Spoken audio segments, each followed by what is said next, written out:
Hola, hola.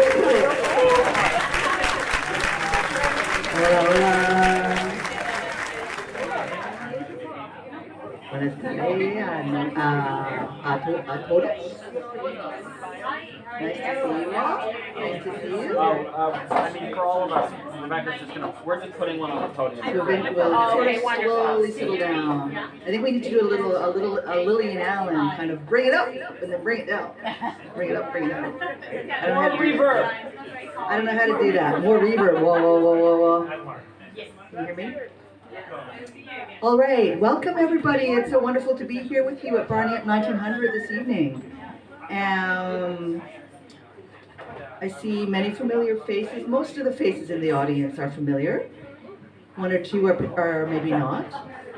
So maybe I'll just say a word or two about the conference. So most people already know this, but for those who don't, there's been a wonderful contingent of scholars visiting from Canada, mostly Calgary, from other parts of Spain. And there have also been a good handful of local participants as well in a conference called The Knock at the Door, Utopian Dreams for Post-COVID Times. And so this event is the final event in that conference, and it's going to be a literary reading with a little bit of reading music, dub poetry at the very end by Lily and Allen. So it gives me great pleasure to welcome you all here this evening. I'm so happy to see all of your faces. And before we get started, I thought that what I might do, since she's able to join us this evening, is introduce Pilar Couder, who is the third organizer, and invite her to say a few words because she hasn't had a chance to say hello to you yet. So Pilar, if you'd like to come up and just say hello. Hola, buenas noches. ¿Qué tal? ¿Cómo estáis? Bien. ¿Cómo se llama? No lo sé. Well, I can see you've been using this couple of days really well, and you've been learning, picking up some Spanish here and there. And I just want to thank everyone for coming here from very far away. Apologize for not being able to be with you, and I also want to thank all my wonderful colleagues at the University of Huelva, Irene, Rocío, Arsi, and all the others who helped out and picked up the slack while I was at home looking after my mom. I want to thank Antonio for hosting us, here at Bar 1900. Gracias. He's very hospitable. We did a bit of a launch of the Lost Century, Larissa's latest novel here a few months back, and it was fun. So I'm hoping that this will be fun as well. And who else do I want to thank? Oh yes, and I want to thank Juan Miguel, wherever he is, and David, who who very kindly accepted our invitation to work with Lillian in her and I think that's all. Awesome. Thank you, Pilar. Thank you. And just to say that Pilar has been, the first person organizing and bringing this conference into being. So we really owe her a huge debt of gratitude for all that she's done for us. And it really is unfortunate that she wasn't able to do it.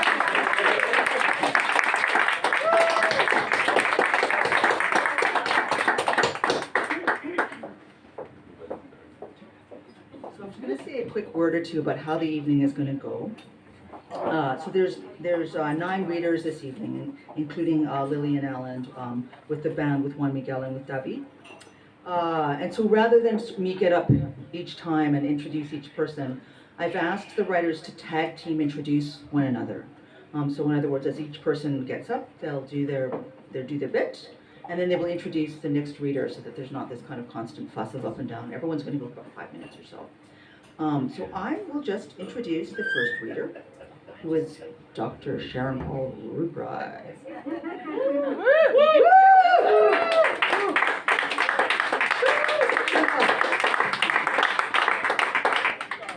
Dr. Sharon Paul Rupri is a poet and an associate professor in the Department of Women's and Gender Studies at the University of Winnipeg. Her debut poetry collection, Seva, was shortlisted for the Stephen G. Stephenson Award for Poetry, and her most recent collection, Pressure Cooker Love Bomb, was shortlisted for 4 prestigious literary awards. As an interdisciplinary humanities scholar, her research and teaching interests include Indigenous and critical race feminism, religious and cultural studies, and artistic practice. So if you please welcome Sharon Potter.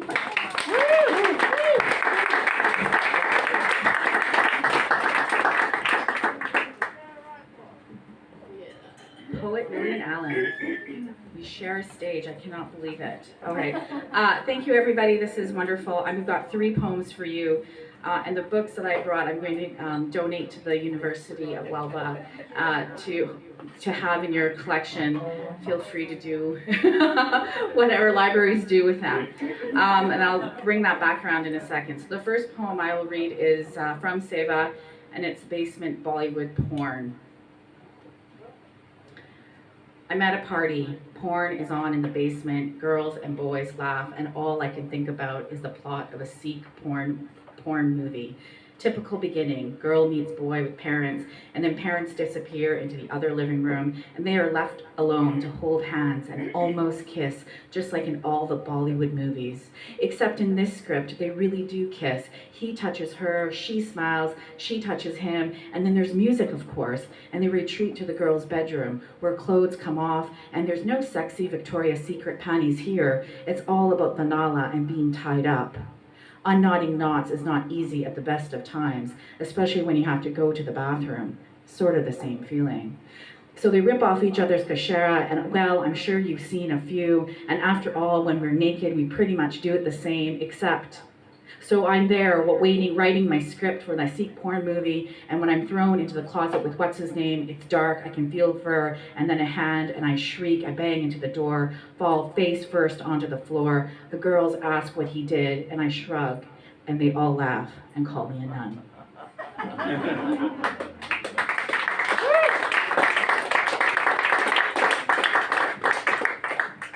So as we've all gotten back on Wi-Fi,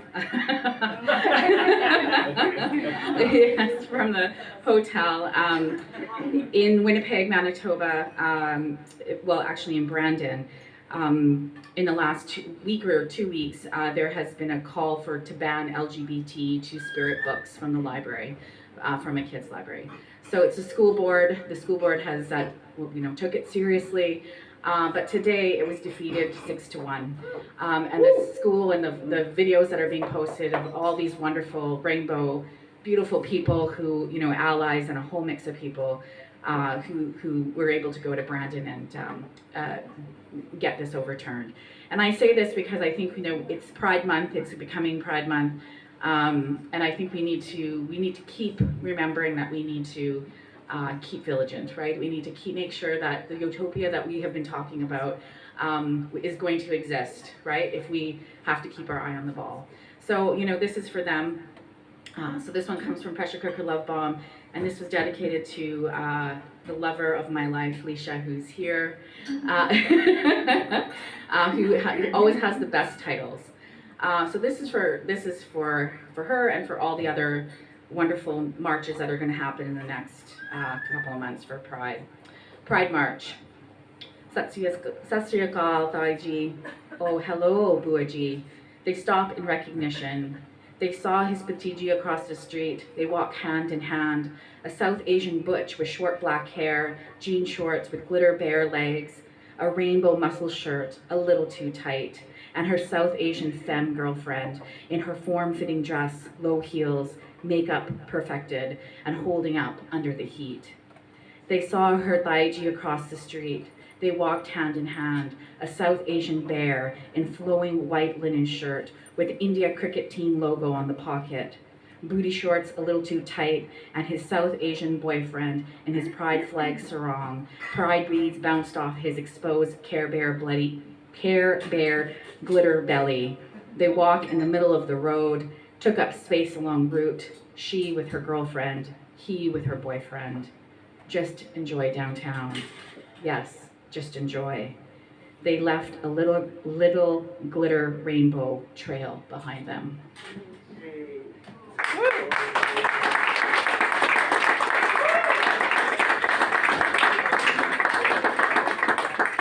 One last one. This is for Leisha.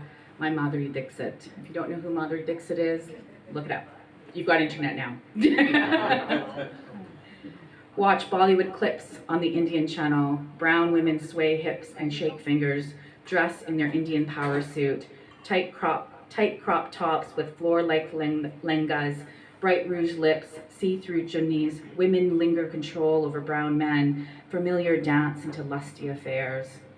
You twirl around the kitchen with wooden spoon microphone, your athletic frame, able-bodied dance. Persuade me to sashay towards you, circle your head with $10 bills, throw money at your feet. Kitchen dance, lip-sync battles, we fulfill our teenage selves that never left the house. Fear of cultural reprimand from Auntie G's and white friends. You invoke a Bollywood aesthetic before it was cool. With your burgundy bedroom walls, Indian-inspired rosewood cabinets, footstools, bolsters that you brought at the local market.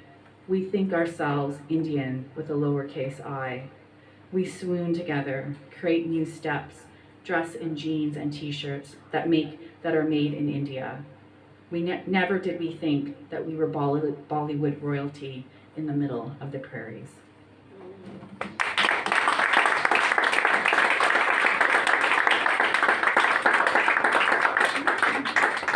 I would like to thank you for listening, and the next reader is Ben. Ben is a writer pursuing a PhD in English at the University of Calgary, the author of the books What We See in the Smoke and Visitation Seeds. His novel The Year Shall Run Like Rabbits is forthcoming. Please welcome Ben.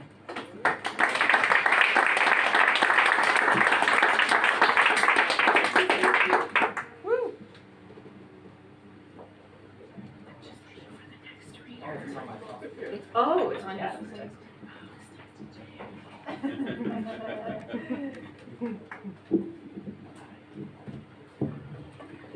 What a big start. Hi, so I have the rare opportunity. My last book was about 3 or 4 years ago. My next book is a year from now, which means I can actually read whatever I want, which has never happened to me before. So I'm going to read from a piece called Manuscript Untitled, Hurry Up, Write, Deadline's Closing, because I haven't finished it yet.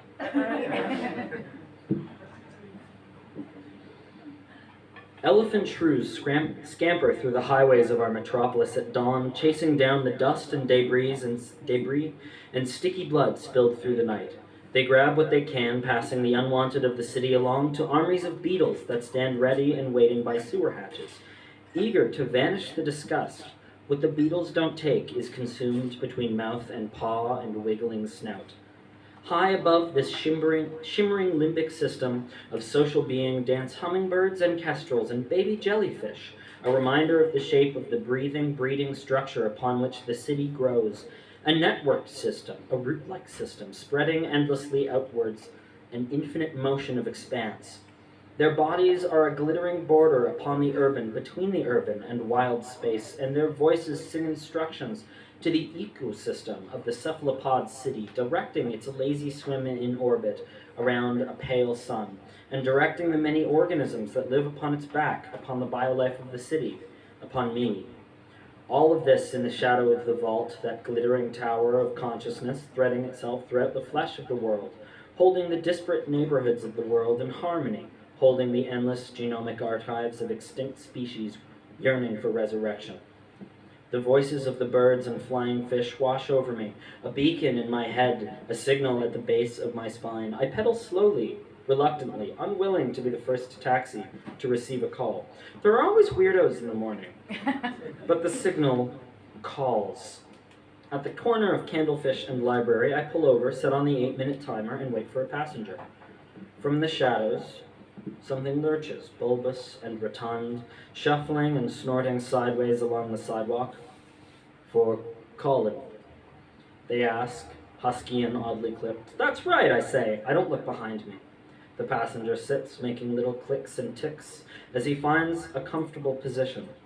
Once He has stilled. I check the monitor on my handlebars, adjusting the pedal assist of my motor to account for added weight. The jellyfish above sing words to repeat, and I do, flat and dull and routine. While this pedicab does not exceed an average speed of more than 42 kilometers per hour on a flat road, I am still legally obligated to recommend that you secure your seatbelt, which you can find to the left and right of your seat.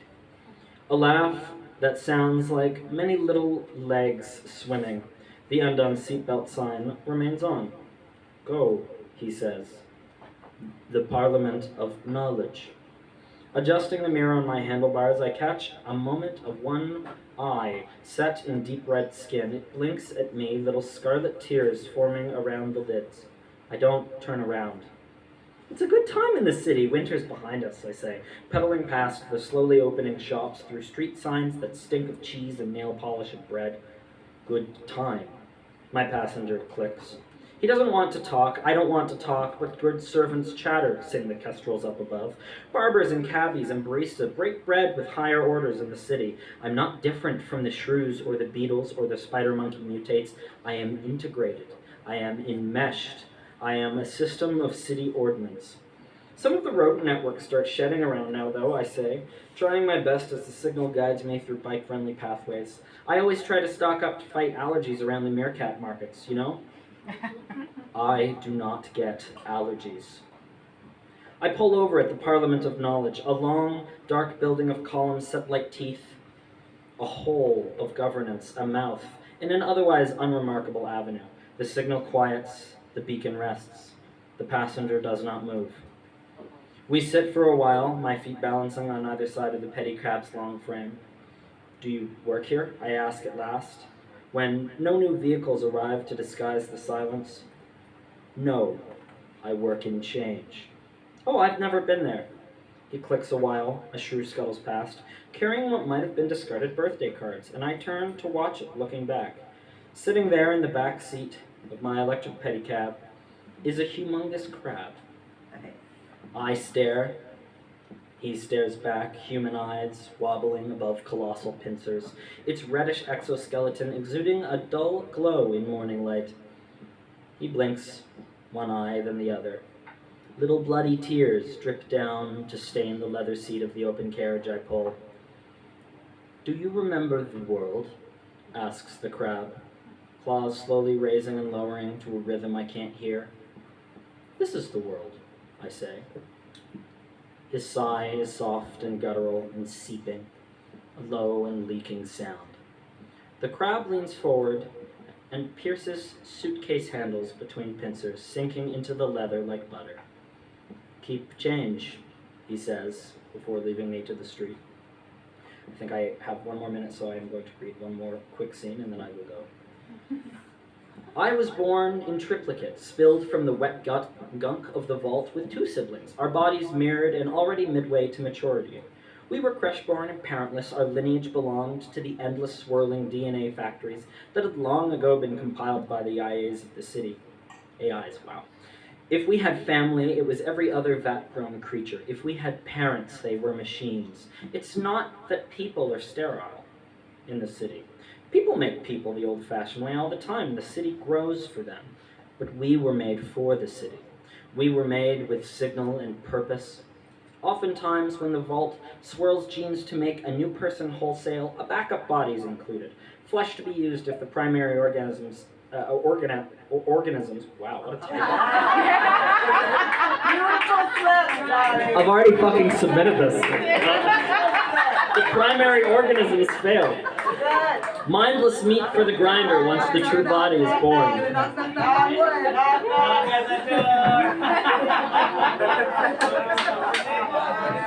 Right there. That was a good callback to yesterday. Mindless meat for the grinder once the true body is born. It's a process that complicates with twins. Sometimes the backup refuses to melt back into the muck as it should when it's the third in line. The first touch I feel against me is a cold arm dragging me from my sisters, who each reached out perfect little mouths of confusion at the parting. The first voice I heard was the voice of that machine, that mysterious parent that made me. Extraneous wetware from Twin Batch. System rerouting to contain unwanted, unplanned, unneeded, undesirable flesh. It was a beautiful thing to have been born with language pre-programmed into me. It was a beautiful thing to be held in the arms of my maker and told I was made for nothing. I know that to be true. Okay, that was about 5 minutes.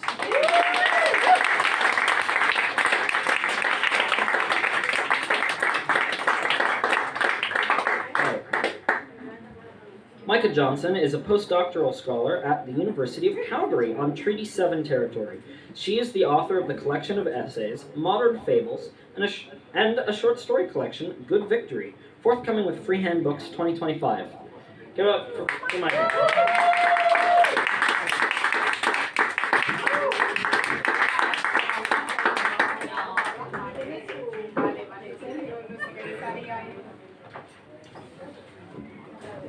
Hi, everyone. Hello.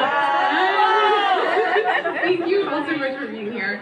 And I know that there's been so many thank yous, but I really just want to say a huge thank you to everyone for all of the just amazing wisdom that's been shared over the past couple of days. To Rebecca and Pilar and A. Rainey for organizing, and Larissa just for having us here. This has just been so incredible. So I'm going to read an excerpt from my essay collection, Modern Fables, that came out in the fall. I'm going to read from an essay called Promotional Material. The essay is about the year I spent as a mascot's assistant for a WHL hockey team, which the WHL hockey is like minor league hockey, so it's like teenagers that might become professional hockey players. So I'm going to read from the middle of the essay. When I refer to Leonard, Leonard is the person who's like inside the mascot suit, and I'm just like reflecting on other experiences I've had with mascots. Leonard wasn't my first up-close experience with a mascot. When I was 12, a mascot had punched me in the face. It happened at the Calgary Stampede, our city's summertime exhibition and rodeo. I had gone with my sister and a neighborhood girl whose mother was dating our father. Moneyless, we milled around the midway. It was July and sweltering. We were bored. Then we saw something. Glimmering in the heat like an apparition, he was marvelous. A giant soft-serve ice cream cone capering under the white-hot sun. The costume wasn't plush, but appeared to be made of rubber, with the Dairy Queen kiss branded on the lip of the cone.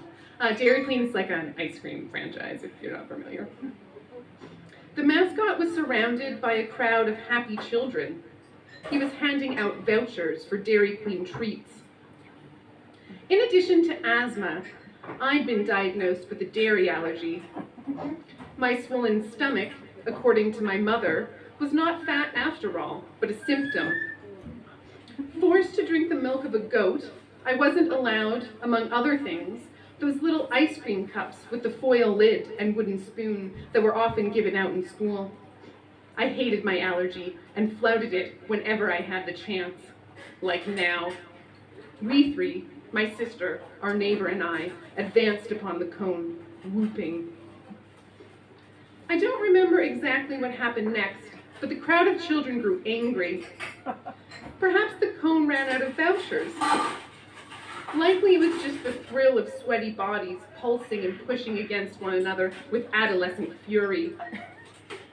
Suddenly, the swell felt riotous. Children were pounding on the cone's rubber swirl near the eyes. They were kicking his waffle-panted legs. Cruel taunts rang out, and laughter. While I never admitted it, I too may have swung and punched. Caught in the wild fun of the riot. Panicked, the mascot began to fight back.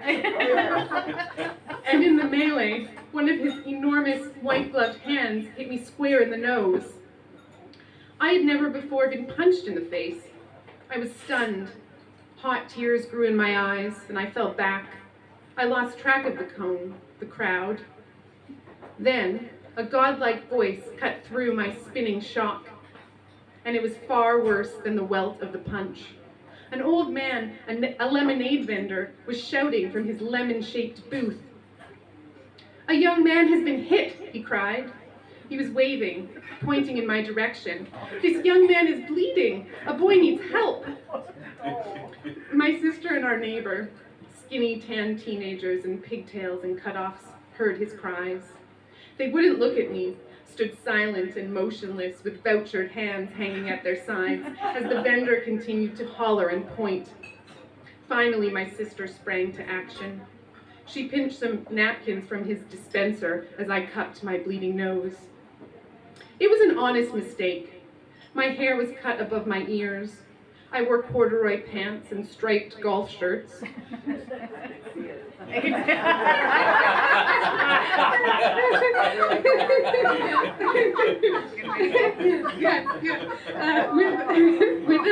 Without breasts or hips, I sported a single eyebrow. As it was, I barely gave a thought to such trifling matters, though even then I could see that boys tended to do things, to act, while girls sat about talking and grooming. I wanted to belong in the world, and so was boyish, because it seemed the world stood wide open for boys. I didn't know it was a choice I'd have to make, the price of acceptance, which felt to me then like love. My sister looked falsely subdued as she handed me the wad of paper napkins. Always the competitor, she was likely thrilled at my shame. We sat below the midway clock tower, and I tilted my head back and watched time inch forward as blood trickled down my throat. That summer, I grew my hair long. I bought sparkled clothing, flower and butterfly prints, plaid skirts, and knee-high socks. From the drugstore, I stole lip gloss, barrettes, and eyeshadow. I began a long career of righteous starving. I began to take great pleasure in talking and grooming. Thank you.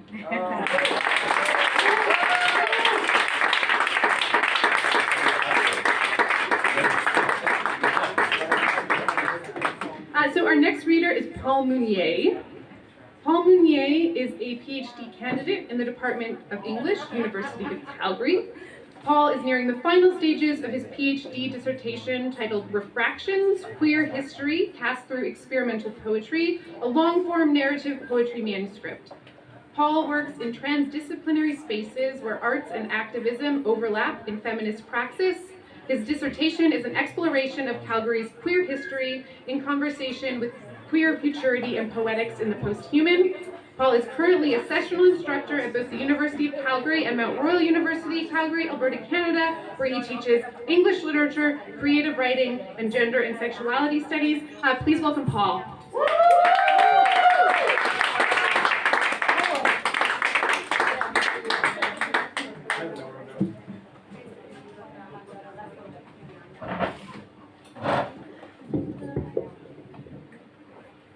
Thank you, Micah. I'm really loud. I'm not used to mic. I literally don't know what to do with this. Okay, I'll stay here. Is this all right in the back? Do I sound okay? I've got two poems for you. The first one was unplanned. I was not going to read this one. Thank you, Sharon Paul. Oh, you're How welcome. are you? Yeah. I was very deeply moved by your story about what happened in Brandon, Manitoba. I was not planning on reading a poem tonight about anal intercourse. But fuck that. I'm going to. I also just want to put this little caveat that I'm not reading this out of anger, because those two should not go. And, I want to celebrate joy. I wrote a book about the love born between me and my partner Matthew, who've been together for 22 years. So, I really am not used to mics. Can you hear me all right if I'm here? Yeah, perfect. I really don't want to be here. Okay. Chest forward, you shoulder onward, you move your hand on my back, slip tongue in my thirst and push towards me, harden me, grope me in your warm palm and flex vandal and contra, quench your tongue as the muscle you, ocean you pulls and twists, Moans your breaker impresses beyond the spruce of you, cinnamon you, teeth and vascular salvia, suck and wash me, saliva, slip me whole into your mouth as you wrap lips around the rim of me, base of me, longing, unspooling, corded and thrumming, you rhythmic in your hands, you pull dew from me, sweet dip into the core of me, thrust me and open your chest, forward you shoulder high, sweat, bead and rivulet cry, hands beneath me, you deepen me, deepen, we come.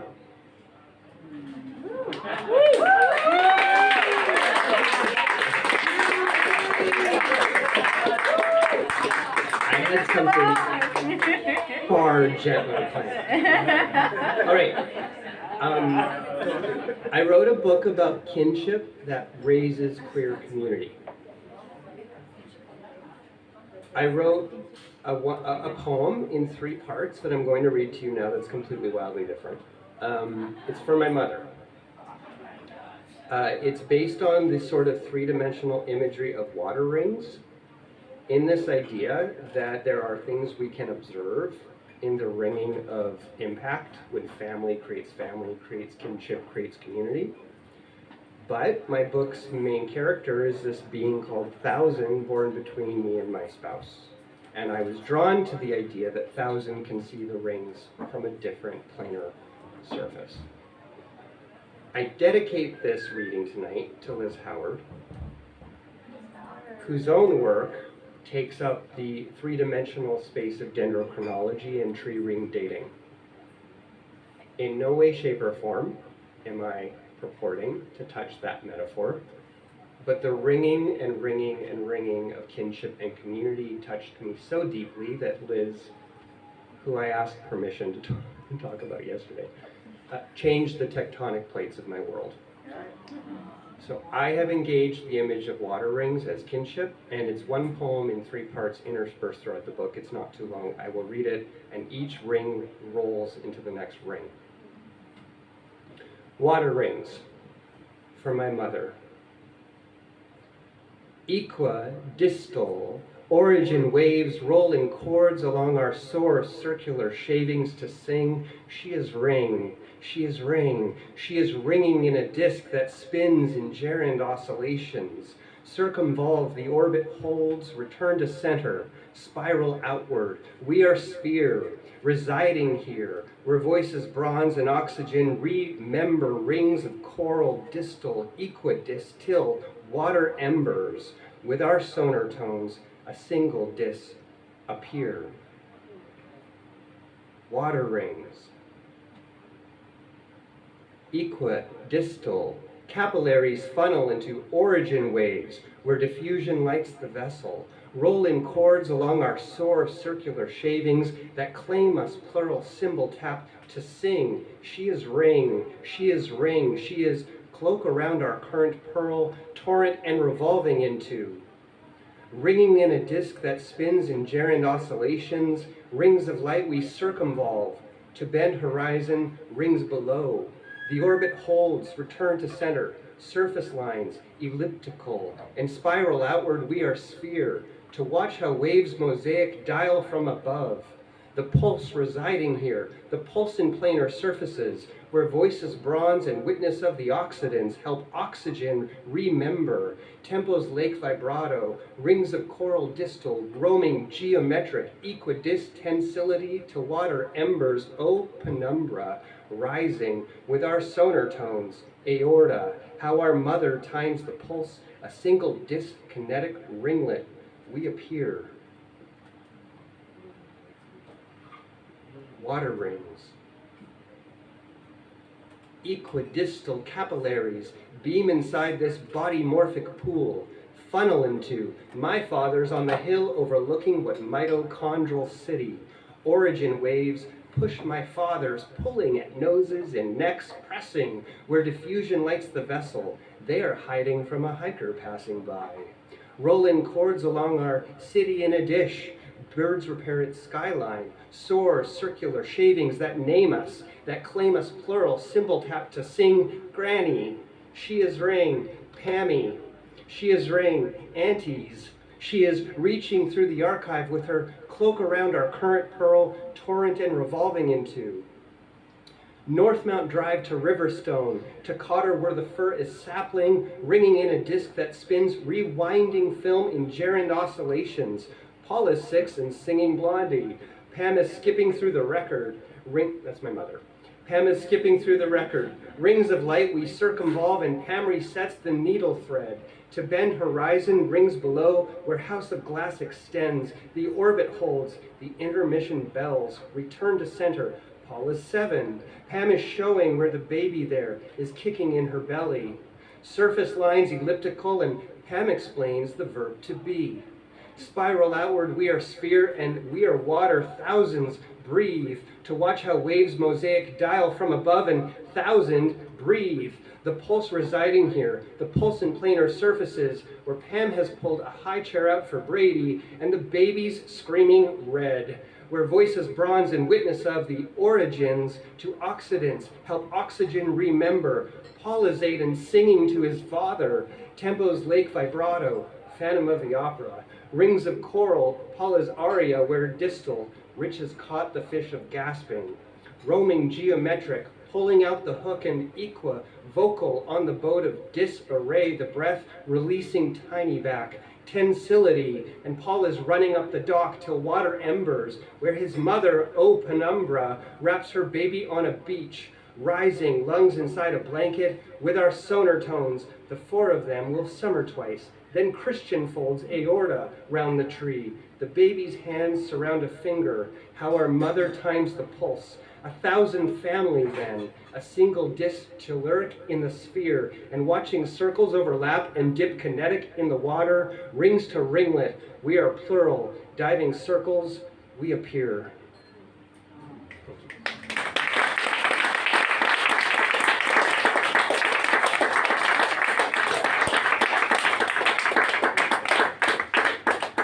I would like to introduce the next reader, a human being who I love so deeply. Dania Idris is a PhD candidate at the University of Calgary. Her creative and critical work focuses primarily in speculative fiction from the Swana region. She likes writing spooky stories and naming all of the stray cats that Dania meets. Dania, come.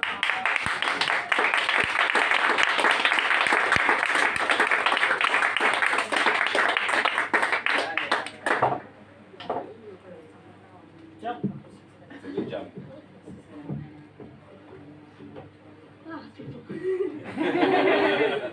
Sorry, this is the first reading I've done since COVID and it's scary. So I'm actually reading an excerpt from the middle of a part of a book that I'm writing right now called Hollow Bones. So I just need to give you a little background on the part that we're reading. So it takes place. Am I too quiet?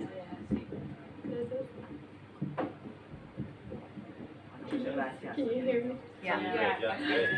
It was like trauma from Yeah, school. great. Thank you. Yeah. Okay, so this takes place in a psychiatric hospital in Dubai. And the part I'm reading is about these 2 twin girls that have schizophrenia. They've been in the hospital their whole lives since they were quite young. And their name is Badriya and Amar.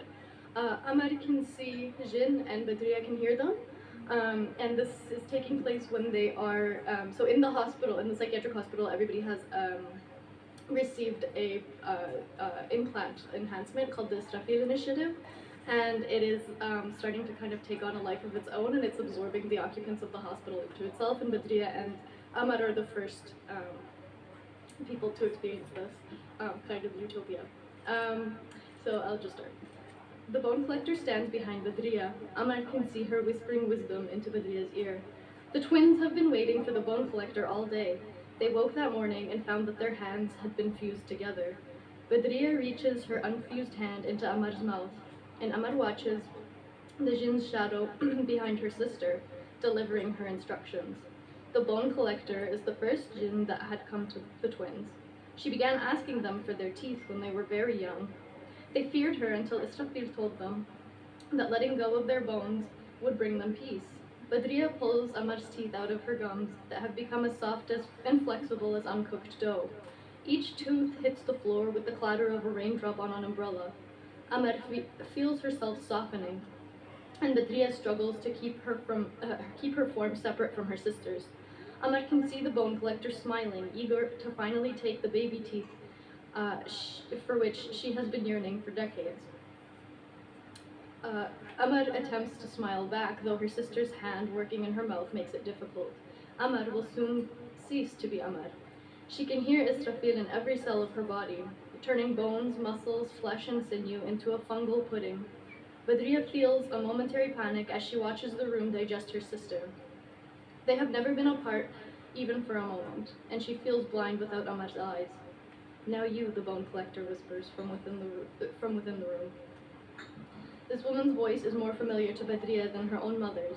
She has comforted Badriya and shared her wisdom that has allowed Badriya to finally cease being Badriya. She has trouble gripping her own teeth as her fingers have softened. Ahmad clings to Badriya's fingertips in the form of fungal spores, chewing and softening Badriya's flesh.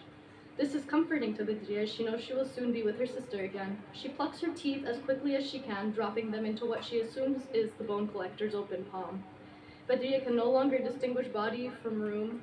She feels her body expand and reconnect with Ahmad. They expand their mycelia into the roots of the hospital and spread their cells into the body of each carrier. And each carrier is the other patients in the hospital, so it kind of skips to another patient in the hospital, a woman named Suad. So this is the next section, is just a section of Suad. Bismillah ar-Rahman ar-Rahim. The words of the faith has seeped into Suad's mind, slipping through the aphasia that has kept her from prayer. She unrolls her worn rug and begins her Fajr prayer. She can talk to Allah and she can hear her, and He can hear her. She runs through every prayer she can before her mind erases them again, before she loses the ability to connect the sounds with meaning. The doctors tell her it is aphasia connected to her trauma, though she can't help but feel some kind of jinn has blocked her mind, since the only words that have lost meaning are those related to her faith.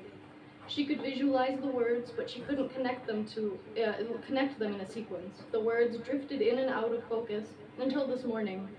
She woke to a shocking pain in her bones, like they were being filled with an expanding foam. Along with the pain came a clarity she hadn't felt in years. She stops praying and contemplates where the words are coming from.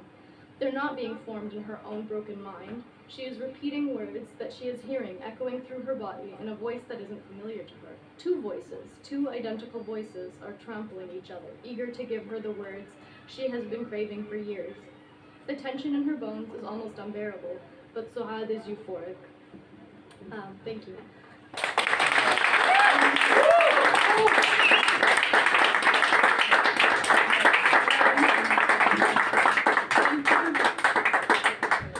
So the next reader I think is Mark.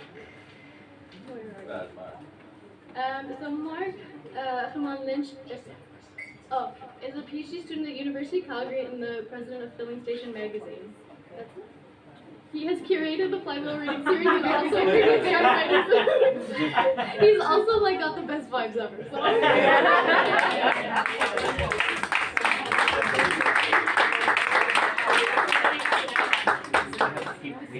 Hello. Hey, Mark. Hey. Nice vibes. Thanks. Thanks for acknowledging my vibes. I have to say that this also goes out to Liz Howard. And also Larissa Lai for supporting me.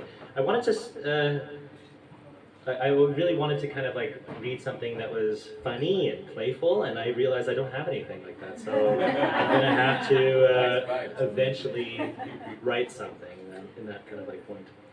This is called At One Point Years Ago, We Became an Office, and it starts with Chisina. It's a Cantonese phrase for your wires are crossed.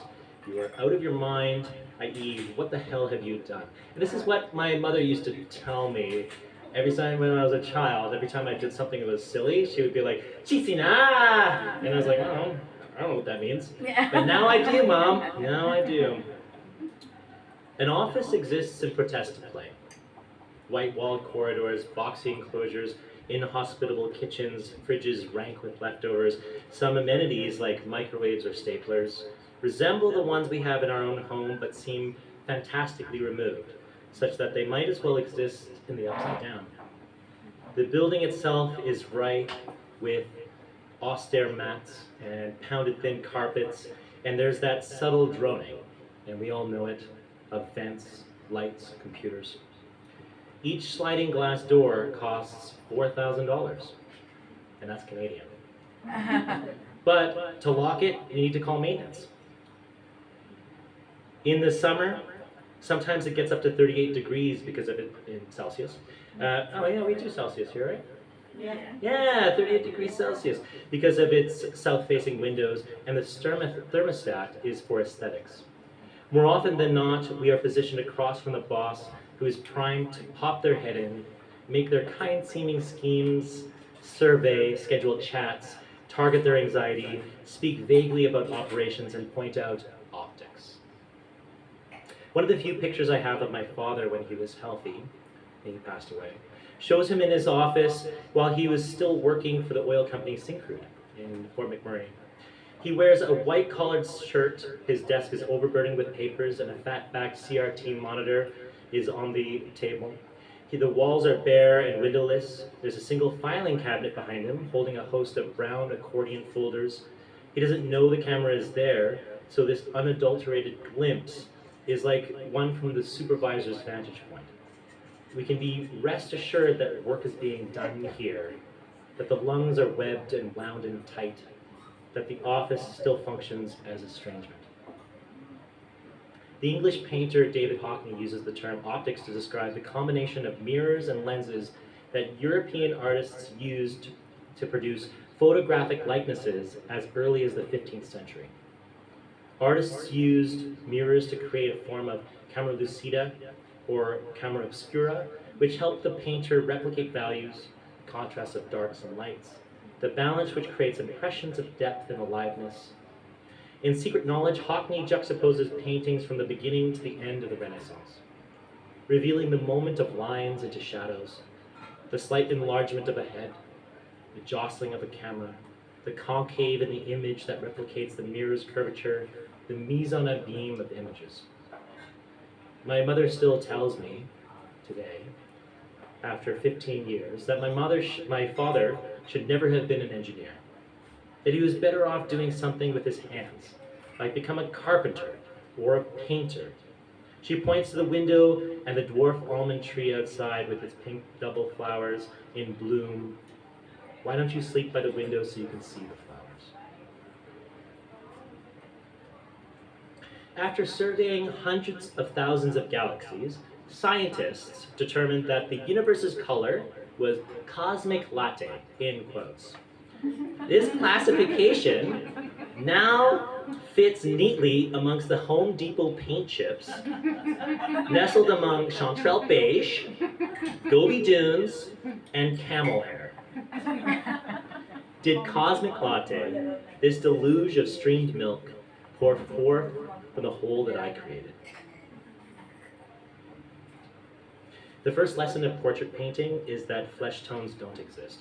Raw umber lurks above almost every eyelid, blonde and camboge just below the eye.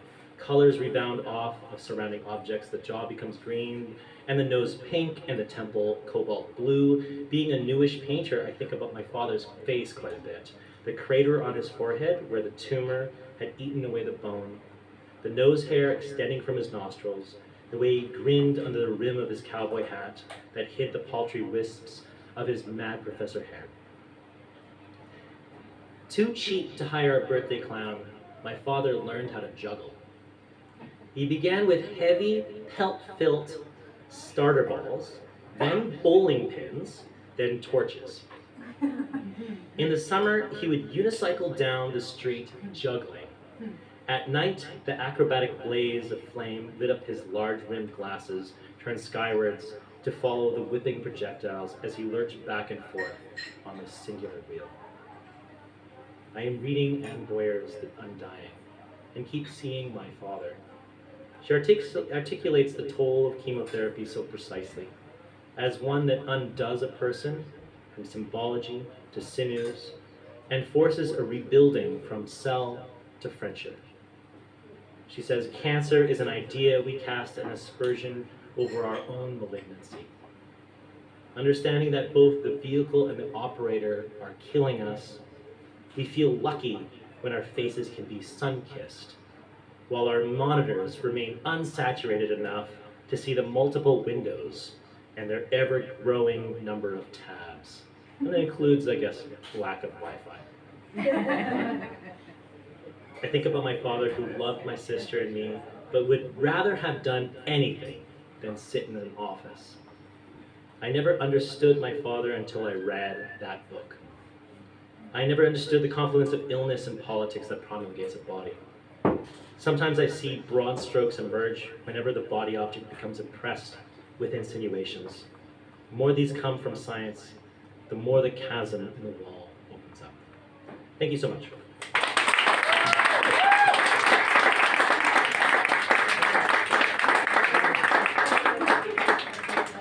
Rebecca Gillet is a great friend, and I'm going to, she's a really wonderful person. We just spent a little while in Portugal, and I couldn't have imagined a better,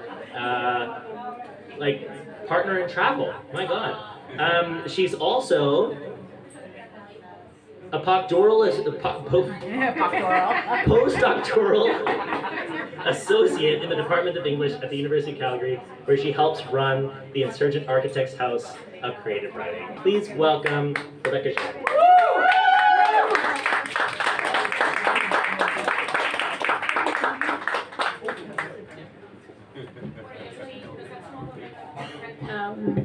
Hi everyone. Hello, Rebecca. I just want to say I've been enjoying this so much tonight. Like, it's just so amazing to hear all these readers in the same room, and I've just been so excited by everyone so far, and I'm really excited for Liz who comes after me and the music that comes after that, so very excited. So I'm going to read a couple of poems. The first one I wrote kind of recently. So Calgary has a very long winter.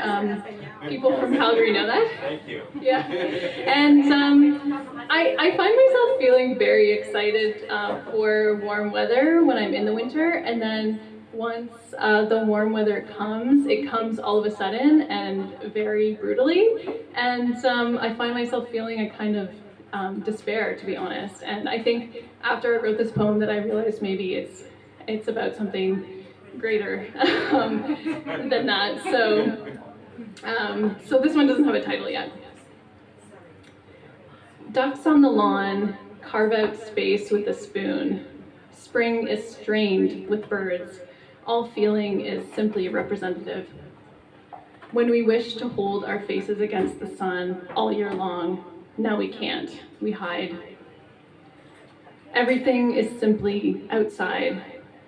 Nothing is left of the historic indoors. The coals in our throats we grasped like an intimate danger. They traveled down the pinball machines of our bodies, trekking switchbacks. We made a game of it to keep our words close. Now they've been set off like a flock of birds that open wingspans out of instinct and ache. And we are the empty crate. We are the scooped out cranny.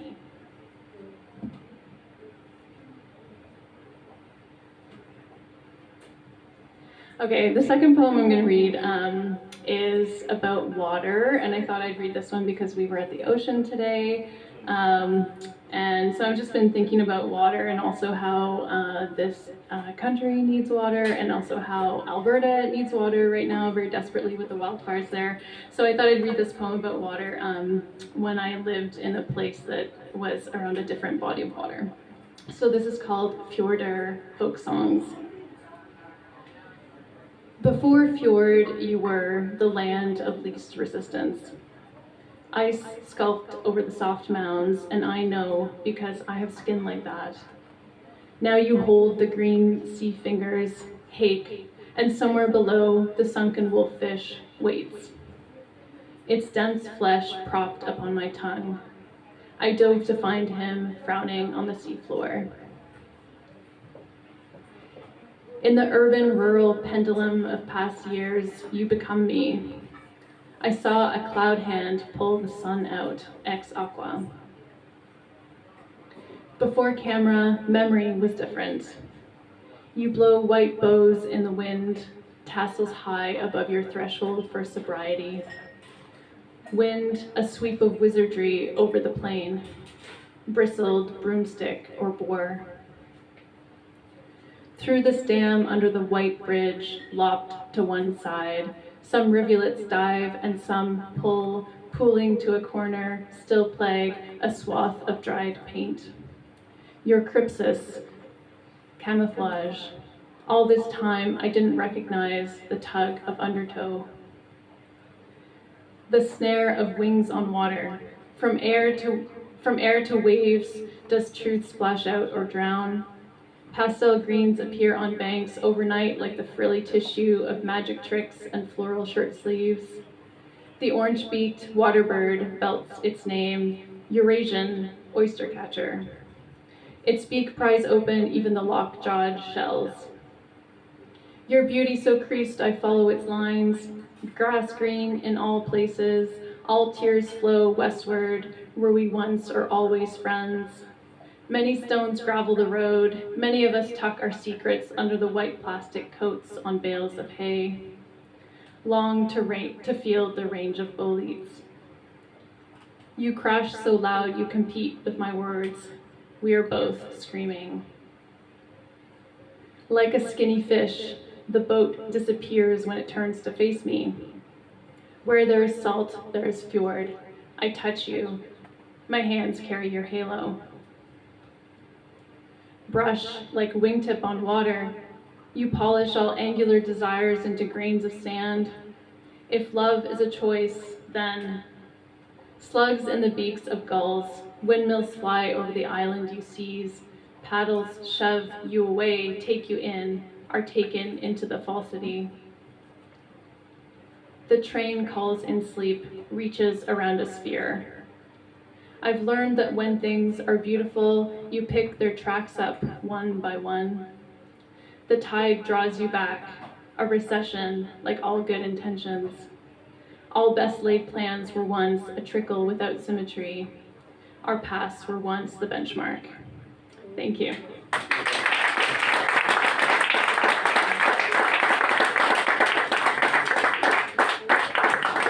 Okay, and our next reader is Liz Howard.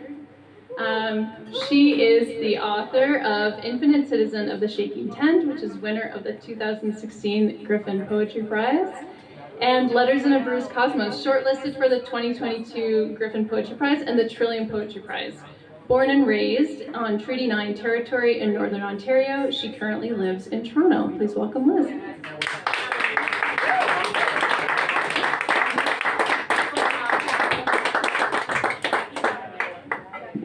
Hello.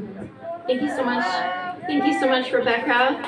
I just want to express my gratitude to all of you for this incredible happening and mattering that we've all brought into being. And I'm going to read two poems. The second one is very, very short. And the first poem is titled Settler Anishinaabekwe Noli Turbare. And that just identifies the speaker of the poem as of both settler and Ojibwe or indigenous ancestry. And Noli Turbare is a Latin phrase which translates as do not disturb. Beauty is my irreparable eye, and today I became geometric. A faux linear figure that distills a skip trace of first principles. In a whiteout of Atlantic snow, banging stars into the femoral vein of Euclid, while rows of lavender circuits, all porous, surrounded me. I genuflected before the hospital parking lot of my father's jaundice, for I am a good daughter of the colony which begot the immortal heart of the markets, resources nursed all young bucks of the florets, a liquidity I should service or else receive a lesser dessert. With my smudge cleanse at the ready, I find myself dispensing with the usual future haunt of resilience, a survival signaling my relationship to time, or am I out of it entirely? Come polygon, and I circumvent the disaster. Do not disturb my circles. Holy I went, holy all around my head. The holy I am went careening down the back stairs of this low-rise rental. Striated by the pinnacle light of this city that has my blood pooled purple at the center of its gravity. You can scan the ground from overhead for death pits. I read this on the internet when I was dehydrated, lonely, and afraid. Office plants became the broad-leafed repositories for my cognition's faded heart. I've gone and been abominable. A column extended from the top of my head into heaven. At the edges of my system, an Anishinaabeg or Indo-European projection of words my nerves could translate into the crawl space of animal magnetism. White pine verticals send us up as a stomach pumped by filial love. Oh, inconsequent curb of my street, I refuse to kneel this day like any other. Plush pockets of rust about another falsehood of water, a creek that pleats. I've gone and got a blister. That summer, a black bear's muzzle got coated in shellac from the aerosol can she bit through on my mother's porch at the edge of the forest. 4 generations ago, my great-grandmother said, "Don't ever shoot a black bear. They are my people." Makwa, Makwa from the North Shore. Before I continue to speak more than this, mortuary, sunrise, where I am only just alive. Bonjour, Anin, hello. Today is over. And just a couple of notes for this next poem. I grew up in a place where the winter snow remains through till early June, sometimes at least when I was a kid. Also, what's maybe important to know is that rabbits, the color of their fur will change from white in the winter to be camouflaged to brown in the summer. And there's also a word here, wabus, which is Ojibwe, or an indigenous language for rabbit. So this is spring letter. Wabus, tracking through the last of snow.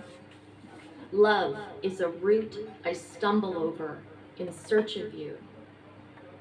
Geese fly backwards in my mind. A rewind that a stand of tamaracks sees just perfectly. There is no way to trap the anxious rabbit of me, as my hide also reorders itself inside the brush of wide time. Thank you very much.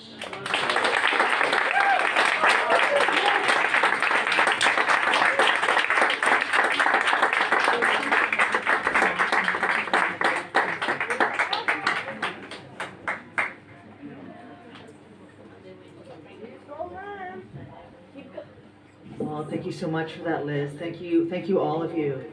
I wonder if we could have a round of applause for all of the amazing.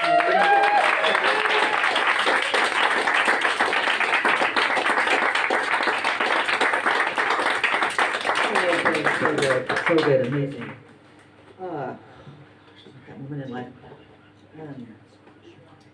I wanted to get up to introduce the last reader, partly just sort of probably because I love to introduce the next reader, and probably to signal a little change of pace. So the last reader of the evening is Lillian Allen, who's been such an important friend and mentor to me for 30 years plus, Lil, I would say, at least longer. That's about as long as I've been doing this kind of stuff. I met Lillian in very, very early days, and she's been an incredibly important poet, musician, writer, community organizer, and mentor for all of the subsequent generations. I'm so honored and happy that she's here with all of us tonight. She's a professor of creative writing at the Ontario College of Art and Design. She's also a two-time Juno Award winner and a trailblazer in the field of spoken word and dub poetry. She's interested in the aesthetics of old and new sounds, and I'm hearing some really interesting things happening in her work in the last little while. So she's taking up for sure reggae, dub poetry, and spoken word, but there's interesting things happening with other ways of being in language that I hope we're going to hear tonight.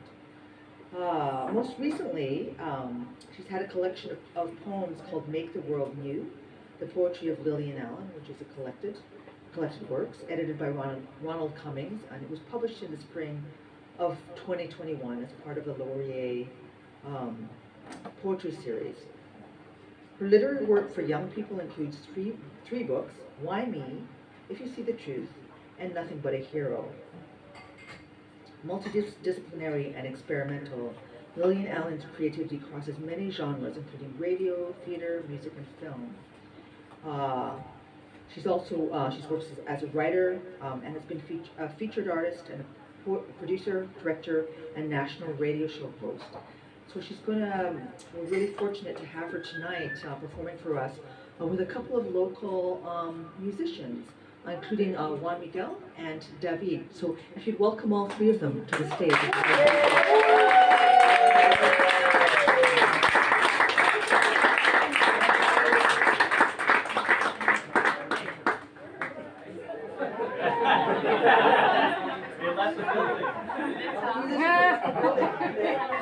It's up to you, Lillian.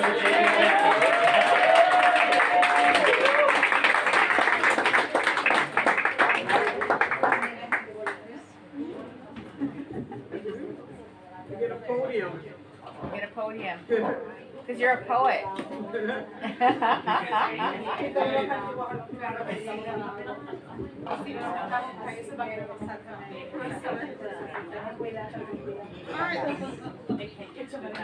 I think maybe we can take a 3-minute break so the musicians can set up, or if you want, I can.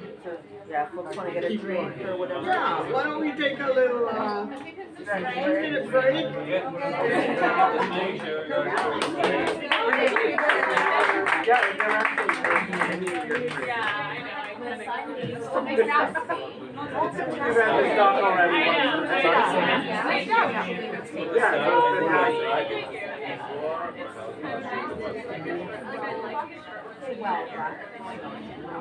It's always fun. It's always fun.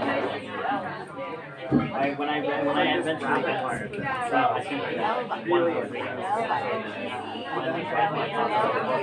I'd already heard it twice. It was excellent to have the cadence as I went through it, because I am terrible at humor.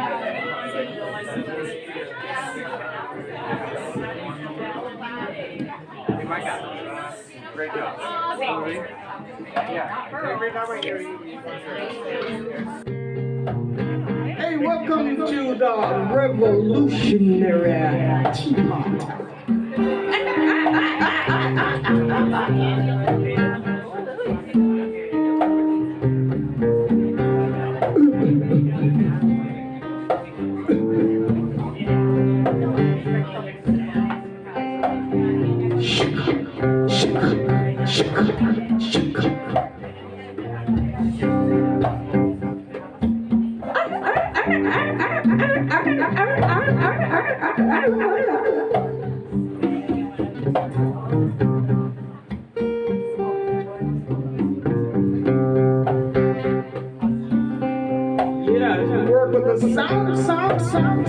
Sound. What I say would enjoy this video? Yep. When we're gathering poetry, it could only mean peace.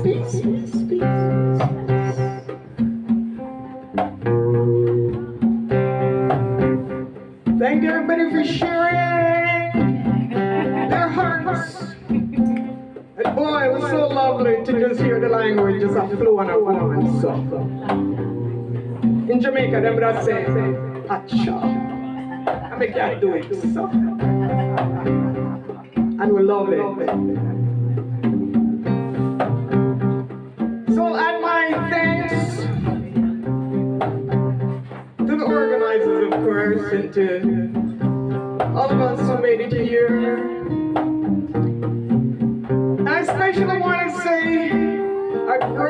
thank you to the musicians. Juan on guitar. And David on conga. I got a little secret to tell you. They're my brothers from another mother. You know, when the vibe is there, it is family. You who know what the past has been, you who work in the present still.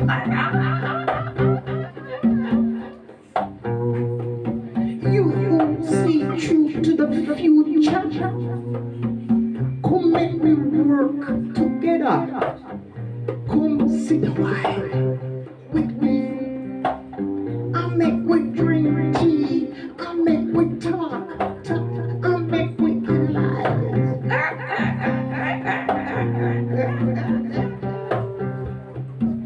Oh.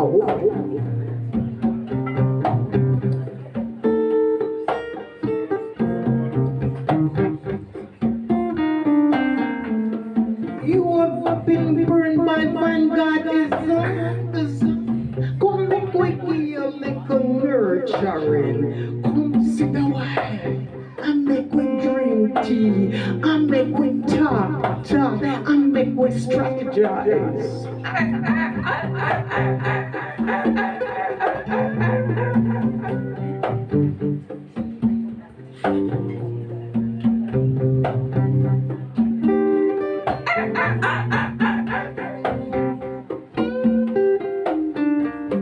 You who see for peace, a future. You who understand the past. You credit your sweat from your heart. Let's talk. Let's make art. Let's dance. Hey, revel in the streets if that's the beat. We'll revel in the streets if that's the beat.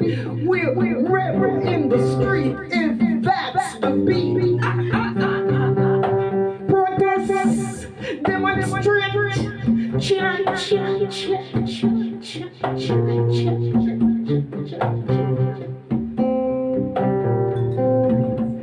This is our revolutionary party. We will create the wealth of the world, but only get the scrapings from them in control. When we sit down and look at the system and we check out the way that things been, we have to see. It rank out the system still. We have to see. The shit system in a really bad way is what it a defend. Equal rights and justice for all, we say.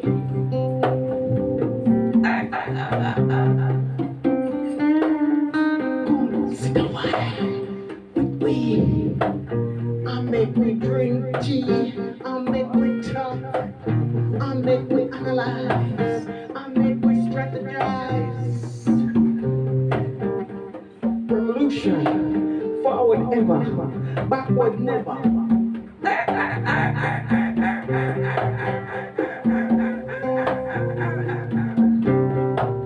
I make we work. I make we work together. All good people of heart. You don't have to be political or ideological. You just have to do the right thing. Yeah.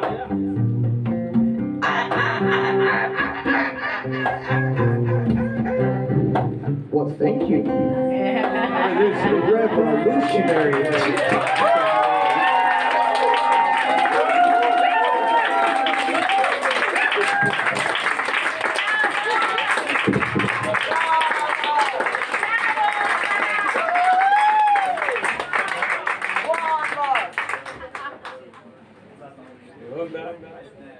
One, go ahead. So yeah, wanna do this piece? It's just an improv piece.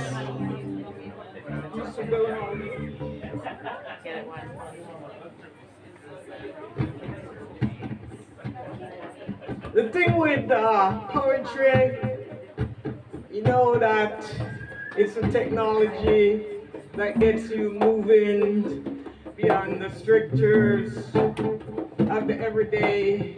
It ritualizes some of the everyday. It ritualizes and aestheticizes language. So it gives you that freedom. Every poet to me is a jazz musician. So the musician giving me some vibe. And I want to pay tribute to one of my artistic heroes, Billie Holiday. Hi.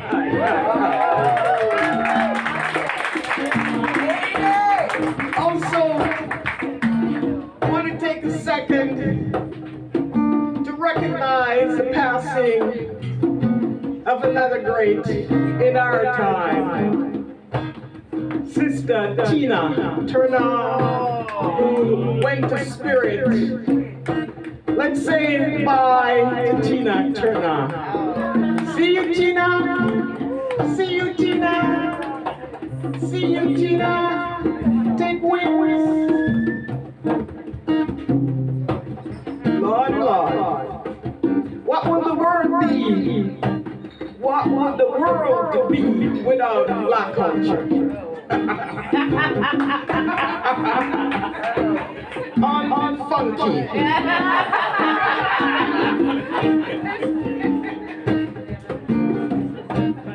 That's true.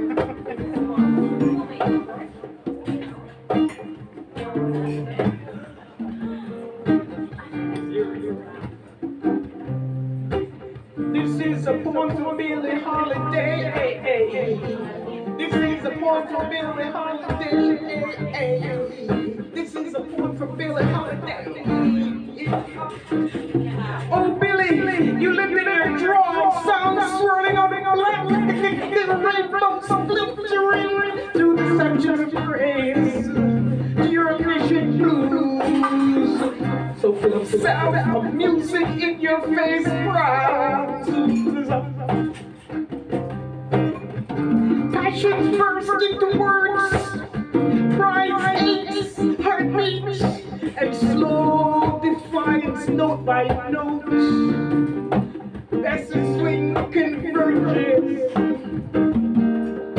Louis Armstrong blowing loud, wide, you go, breaking words apart, scattering soul all over art, all over American culture. This is the poem for Billie Holiday. This is the poem for Billie Holiday. Billie's lips, giving shapes and hues to longings, mediation on deep spirit and pain of being, elusive love, motions in the blood, flying history from the bones.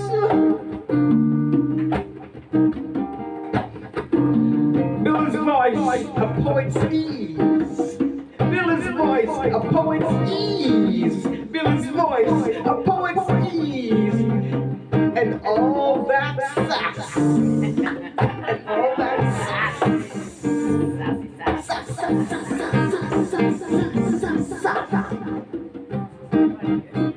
This is a poem for Billie.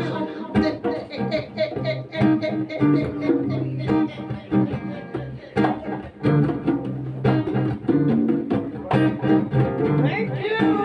Poem for Billie Holiday. A different kind of poem. An archive of emotion, the University of the Heart. Give it all away.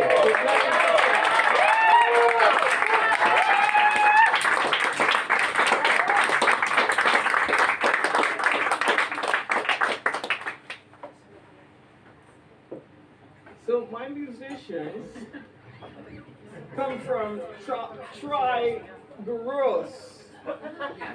Trigoros. Triginos.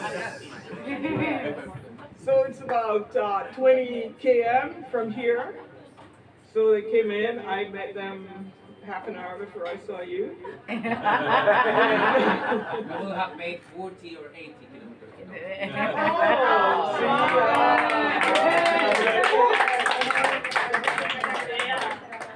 Okay. So they got a chance in the last couple of days to listen to some of the stuff, and they loved Birth Poem. And Birth Poem is my favorite poem in the whole world. It's about the most important work anybody could ever do. It's about the labor and birth of my daughter. And they don't call it labor for nothing. That one. And to me, it's a metaphor for revolution. You conceive something and you nurture it, and then you give birth to it. It goes outside of you, and you don't hold on to it. You let it grow, hold on to it a little bit, and you let it out in the world. And your job is good. Never done, but good. But you let it go. You let it do what it has to do, and pass it on to the next generation. So yeah, so you want to start the rhythm of Birth Poem? I'll jump in somewhere. There's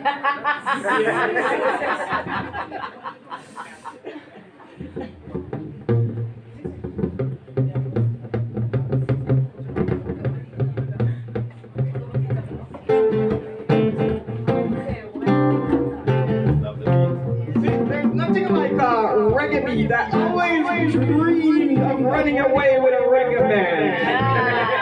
When I grow up.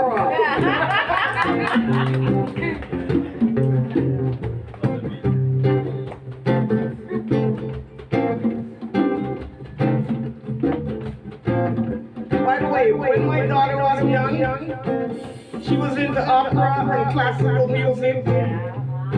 So in my household, I had my private enemy on Fight the Power, and she got she was rebelling against me, and that was her way of rebelling. This little girl they call Anta. This little girl they call Anta. This little girl they call Anta. Me pregnant in my belly and the head full of jelly. Me vomit and me sleep and me vomit and me sleep. Me eat and me sleep and me sigh.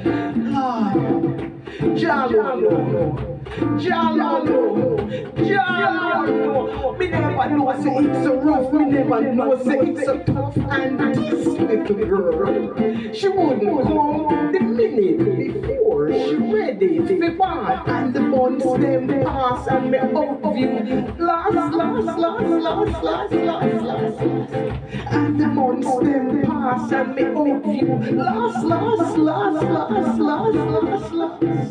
But this little girl, she wouldn't come the minute before she ready to be born. And me labor, and me labor, and me labor, and me labor, me labor, and me labor, and me labor, and me labor.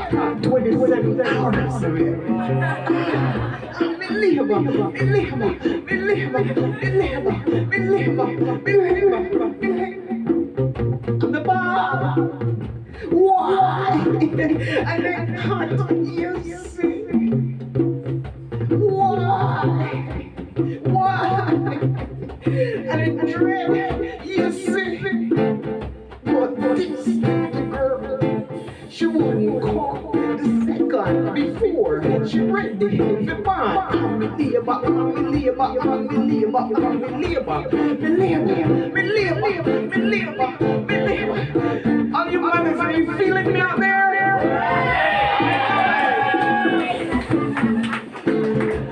Me labor, me push, me push, me push, me push, me push, me push, me push. and pops. She born. And nice to see. And she's sweet, you see.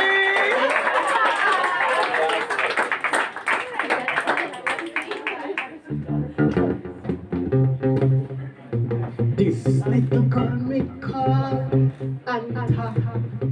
This little girl me call Anta. This little girl me call Anta. Anta, Anta, Anta, Anta, Anta,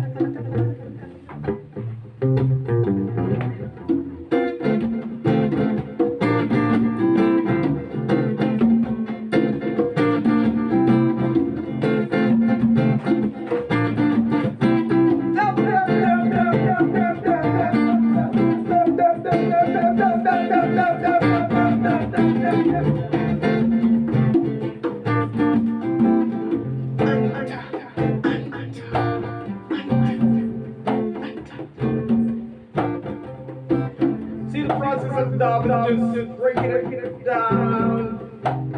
Like poets do, just taking the mind and it vocalize myself. Taking from the figure of what you created. And the pregnant in the belly. And the head full of jelly.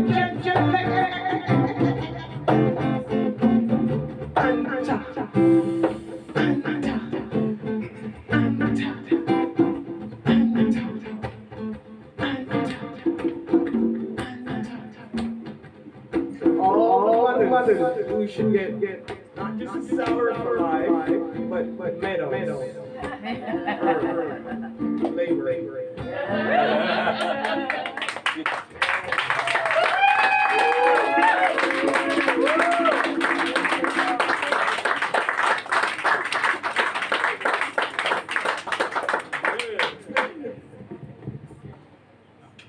So we're gonna try a thing. No? No? Can you? David sang me a beautiful song, Mama Earth, today, and I said, let's do it. But I guess you can do it. No? You can just do a little bit. Do it.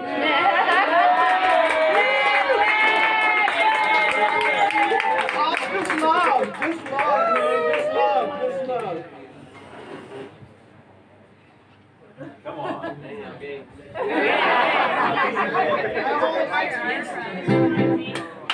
See? Yeah.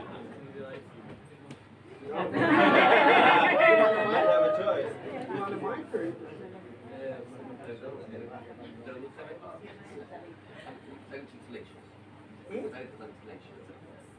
No, I want to know if you want the mic or you just do it there and I'll come in. Yeah. Yeah, just start. I'll get you right. Here we get a hand, some love.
if we ever got a phone to pick a conversation, honey, you're stalking down the road when I ain't running. If there's nothing chasing you, and I know that it's hard, but we all made this world into a sitcom. And I know that you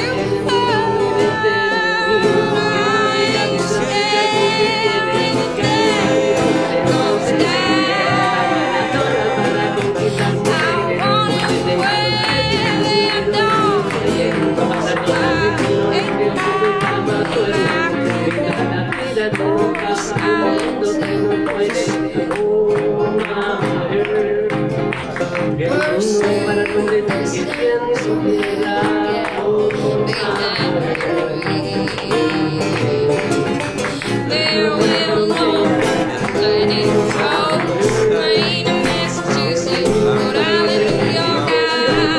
I won't give you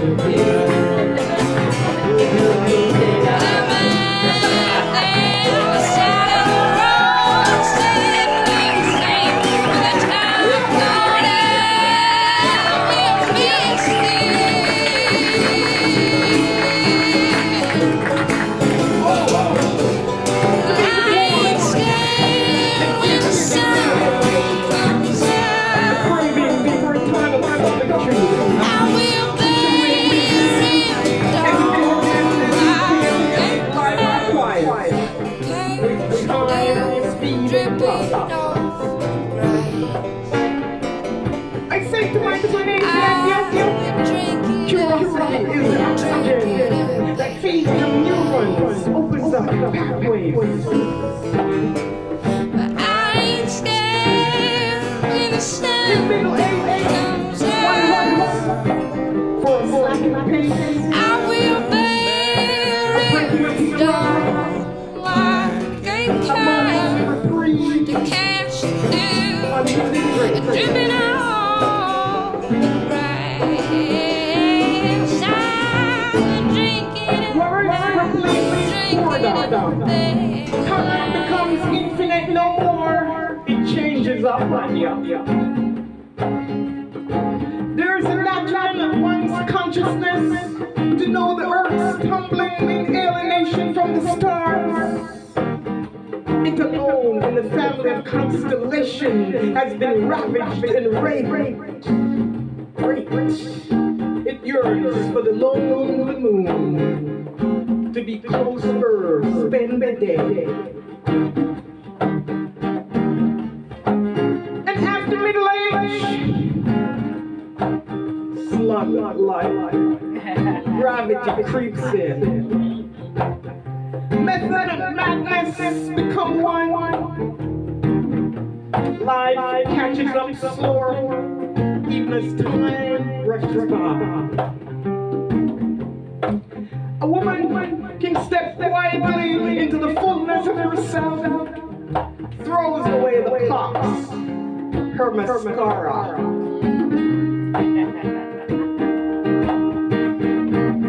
Let's guide our youths to the streets.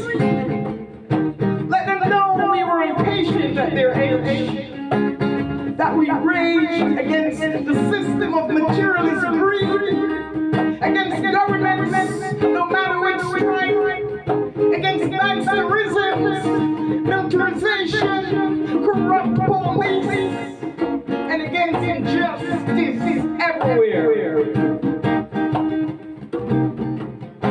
And when we had to, we stepped out of fashion and raged against reason when it lacked compassion. To all those policymakers, yeah? Yeah. Not everybody can fit in a round or a square. Oh, let's tell the youth we chopped down and Paula Freire, Noam Chomsky, gobbled up Bell Hooks and Bessie Head. Rub arms with Walter Rodney and Frank Fanon, and sipped music from the cup of Bob Dylan and Bob Marley Rastafari. Do it, do it, do it, do it, do it, do it, do it, do it, do it. And let them know we loved farming too, raising consciousness for the revolution. We gotta let them know that this is their real legacy. And there's always work to do. This one is for the youth who are wandering, meandering. The call is for revolution. Shine, shine, shine, shine, shine, shine, shine.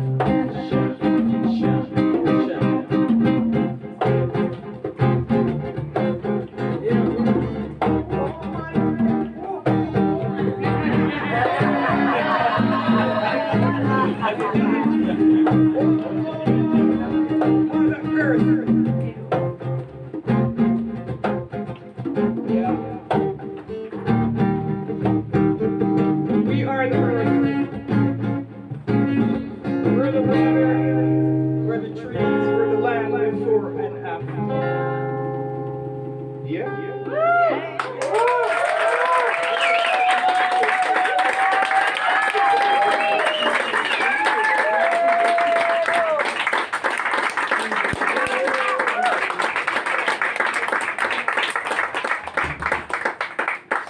Nobody said you couldn't dance to poetry, right? And all these poems have a genesis and a genealogy, but I'm not gonna do that in a club. I mean, there's libation and liberty. So just be with the language, be with the body, be with the senses, and just be in that moment of personal, dare I say, utopia.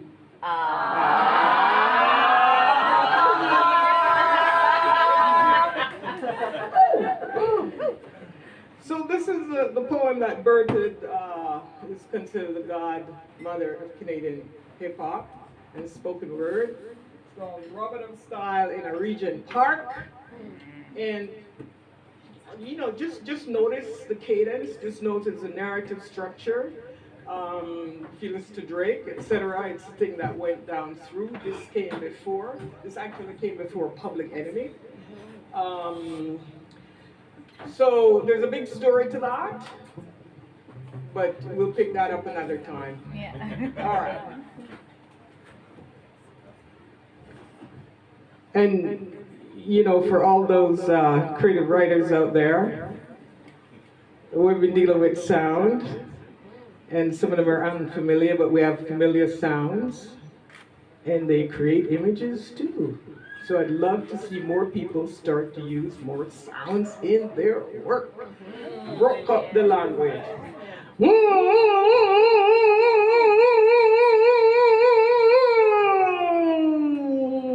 Monday morning broke the news of a robbery. Pam mine broke, couldn't hold the load. Then took her to the station in a party wagon screaming. Her Johnny got a gun from an ex-policeman. Oh Lord, oh Lord. And when this a society I do to we son.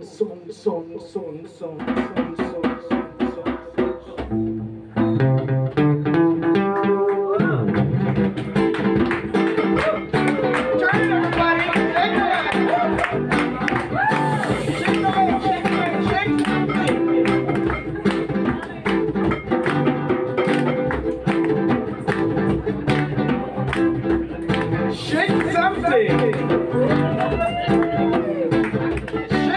colonization!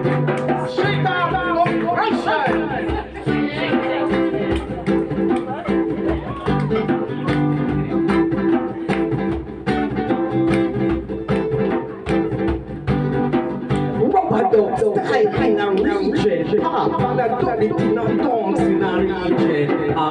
Rubber dub style in a region. Pop, you do it on the wild in a region. Pop, oh Lord, oh Lord, oh Lord,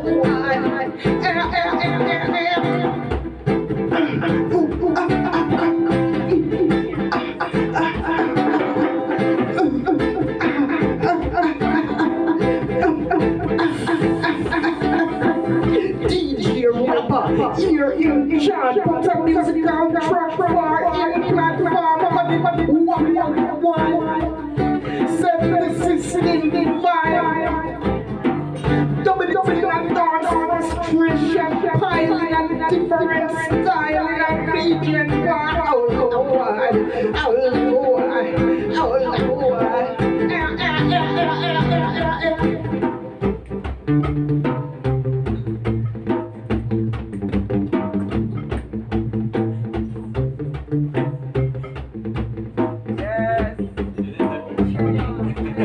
You didn't drink enough, huh? Otherwise.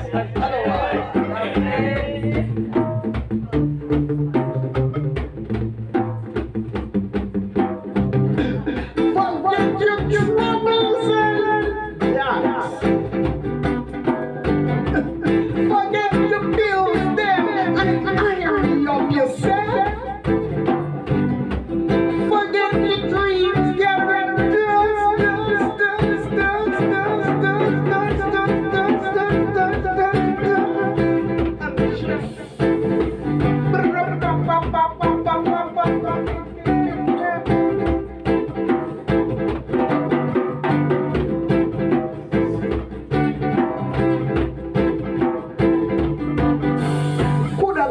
gun, but some mic in his hand. Could have been a gun, spilling out those lines, but it's a mic, oh Lord, oh Lord, oh Lord, oh Lord.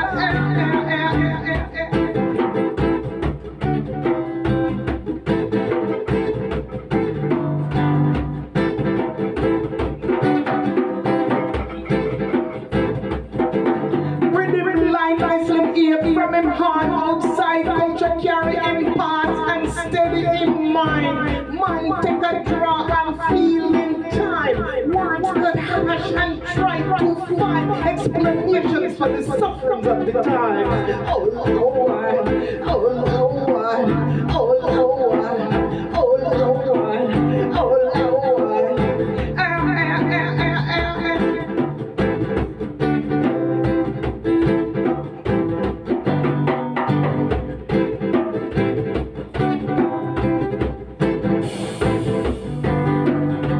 Rubber style in a region. Pop man a dub it in a dance in a region. Rubber style in a region. Pop and you dub it on the wild in a region. Pop, oh Lord, oh Lord, oh Lord, oh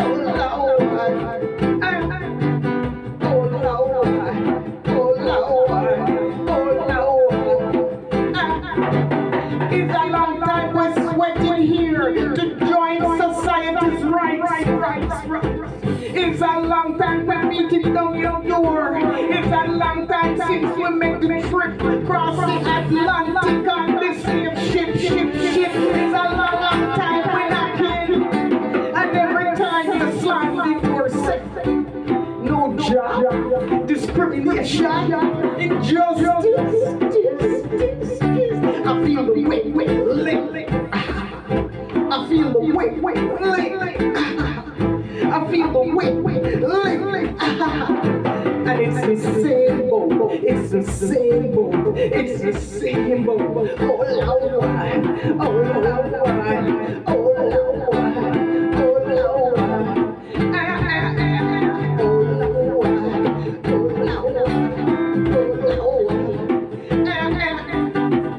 DJ Chacho, cutting it wild, say one off it up in a different style. When doors close down and society's rights, windows will pry open in the middle of the night. When doors close down on society's rights, windows will pry open in the middle of the night. Oh Lord, oh Lord, oh Lord.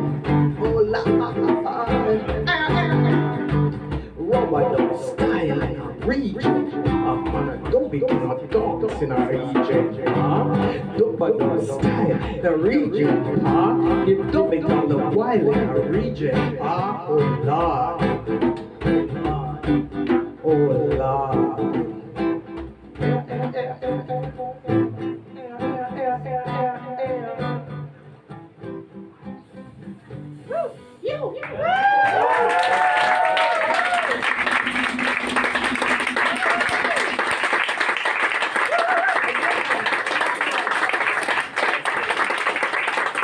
We got one more, and we need some subversives to join in.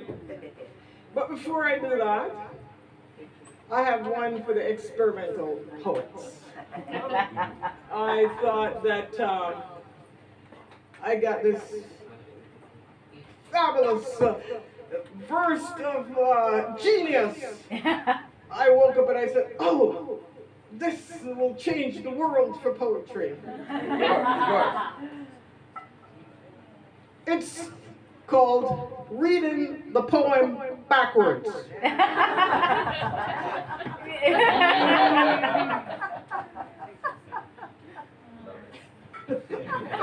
There.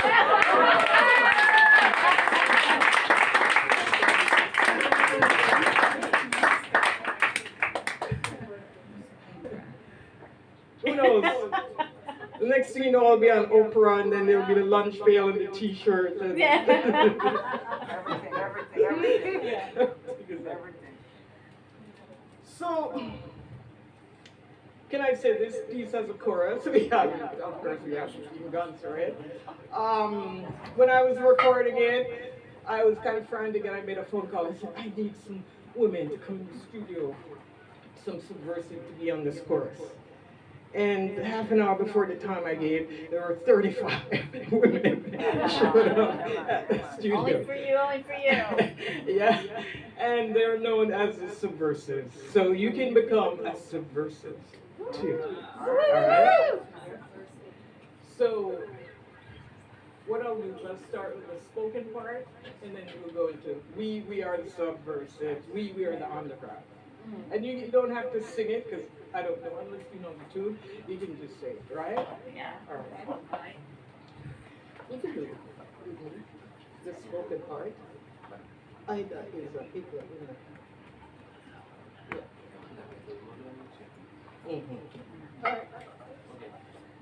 Ida is a higgler in the marketplace.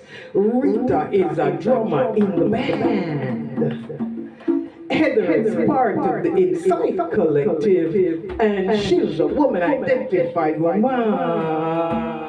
We are the subversives. We are the underground. We are the subversives. We are the underground. We are the subversives. We are the underground. We are the subversives. We are the underground. You've abstracted from me an abstraction of my likeness and 5 bouquets of approval at my feet. You've made me a uniform, a place in line.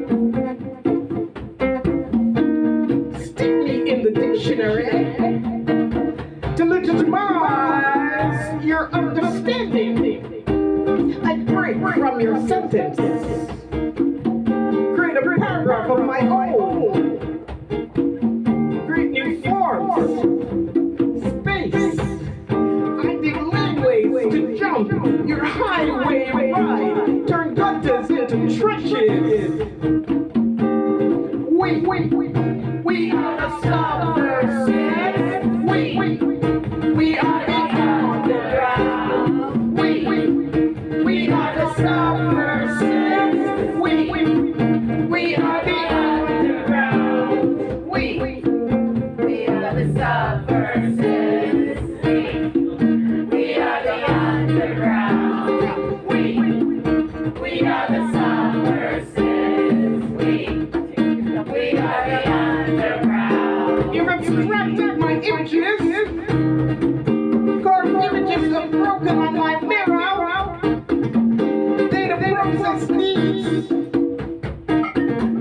Packaging dreams on TV.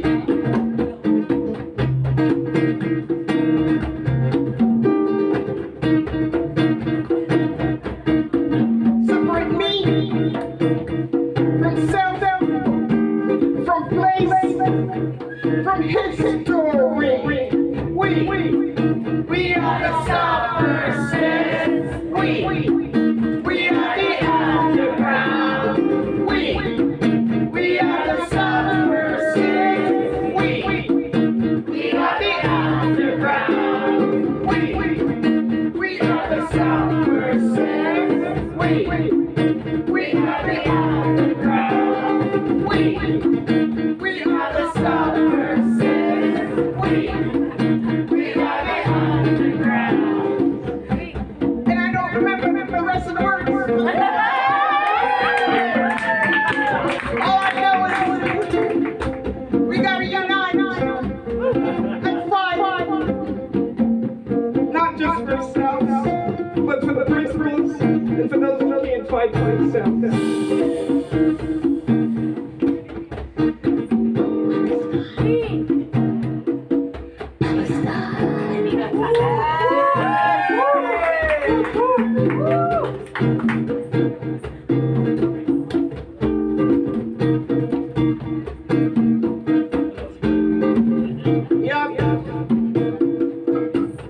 So as we do our work here, know that if we're tired or frustrated, it just means we need to rest, not give up. Because if those before us had given up, we wouldn't be here.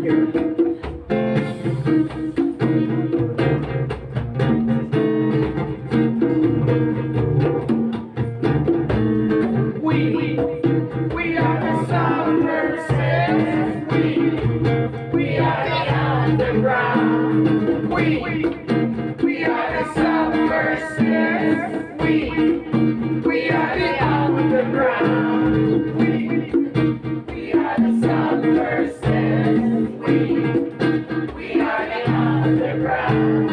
We are the subversives. We are the underground. Ida is a Hitler in the marketplace. Rita is a drummer in the band. Heather is part of the Insight Collective, and she is a woman identified woman.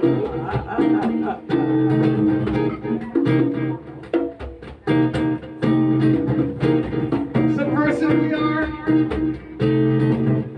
This is love. Love alone will not heal or save us. But without love, nothing can. So as we go about our work, let's do it with love.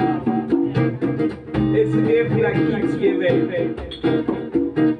I say that because I feel the love, and I pass it on. Thank you for being you, so that I can be me.